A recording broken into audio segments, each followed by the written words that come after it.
మెదక్ జిల్లా చిన్నశంకరంపేట మండలంలో జిల్లా వ్యవసాయ అధికారి గోవింద్ పర్యటించారు. మండల పరిధిలోని మడూర్ గవలపల్లి గ్రామంలో ఆగ్రోస్ రైతు సేవా కేంద్రాన్ని వారు సందర్శించారు. ఆగ్రోస్ రైతు సేవా కేంద్రంలో ఎరువులు, విత్తనాల నిల్వలను వారు పరిశీలించారు. అనంతరం రికార్డులను తనిఖీ చేశారు. రైతులు యాజమాన్య పద్ధతులపై పంటల సాగు చేయాలని సూచించారు. మోతాదుకు మించి ఎరువులు, క్రిమిసంహారక మందులు వాడడం వల్ల భూసారం తగ్గి రైతుకు దిగుబడి తగ్గుతుందని, యాజమాన్య పద్ధతులు సరిగా పాటించాలని అవగాహన కల్పించారు. ఈ కార్యక్రమంలో వారితో పాటు మండల వ్యవసాయ అధికారి లక్ష్మి, ప్రవీణ్ తదితరులు పాల్గొన్నారు.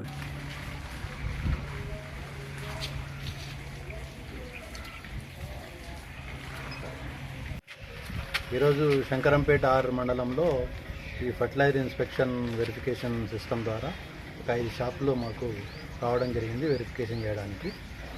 DCMS Gavalapalli, DCMS Rudraram, Vishweshwara fertilisers, తర్వాత DCMS మనకు PACS మడూరు, ఒకటి ఆగ్రోస్ రైతు సేవా కేంద్రం చిన్నశంకరంపేట. అయితే ముఖ్యంగా ఇది ప్రతి వారం మాకు 5 షాపులు రావడం జరిగింది. ఒక యువకు 10 షాపులు వస్తాయి. ఇది ఎందుకు అంటే ఈ ఫర్టిలైజర్ అనేది యూరియా కానీ, కాంప్లెక్స్ కానీ ఈపాస్ మిషన్ ద్వారానే రైతులకు ఇవ్వవలసి ఉంటుంది. అలా ఇవ్వని పక్షంలో వాళ్ళని అంటే వేరియేషన్ ఏమైనా ఉంటే తగిన చర్యలు తీసుకోవడానికి, తర్వాత మూమెంట్ ఎలా అవుతుంది, ఫర్టిలైజర్ మూమెంట్ స్లోగా ఉందా, ఎక్కువ మొత్తంలో రైతులు తీసుకెళ్తున్నారని చూడడానికి, తర్వాత రైతులు అధిక మొత్తంలో యూరియాని కానీ కాంప్లెక్స్ ఎరువులు వాడినప్పుడు ఏమవుతుందంటే చీడపీడల ఉధృతి ఎక్కువై మళ్ళీ మనం ఈ క్రిమి సంహారక మందులు కొట్టడం వల్ల ఖర్చు పెరిగి దిగుబడి కూడా తగ్గడానికి ఆస్కారం ఉంటుంది. కాబట్టి మోతాదుకు మించకుండా యాజమాన్య పద్ధతులు, రసాయనిక ఎరువులు ఎంత మోతాదులో వాడాలో అంత మోతాదులో వాడుకుంటే దిగుబడి కూడా రావడానికి అవకాశం ఉంటుంది.